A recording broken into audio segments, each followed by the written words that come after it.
Before it's time to battle the Soul Slayer himself, there is one villain remaining. His servant, Jin'do the Hexxer, the troll that has managed to put the High Priests under Hakar's influence.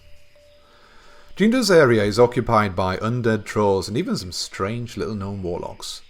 Clear these groups, but be a little bit careful, as there are a couple of patrolling groups strolling through the area as well that have a nasty tendency to add if you're not paying enough attention.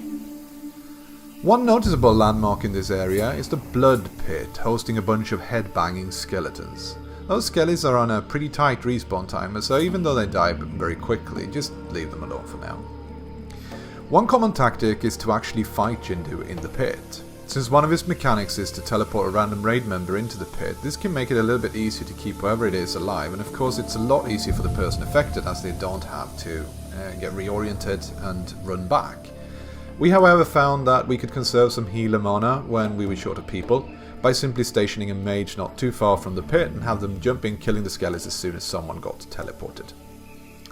Besides the teleport that is a relatively infrequent nuisance, Jin'do has three important mechanics to manage. Firstly, he is a hexer and he keeps hexing, primarily the tank. We've sorted this part out by having a druid main tank him in bear form, immune to polymorph. Otherwise you must have two tanks and some nimble-fingered dispelling. Secondly, he keeps putting up totems, one to mind control random raid members and one that heals him, potentially a lot if it's left up for too long. Have a couple of melee on constant lookout for these and take them out. That's a priority, as whatever DPS they do to the boss can easily be negated by a healing totem. Thirdly, he keeps spawning shades that are invisible to regular raiders. Only those who get Jin'do's curse can see these shades, so don't dispel it, and those who get it should try to kill as many shades as possible while they are cursed. With a bear tank, this fight is significantly easier than if you have to manage the hexes.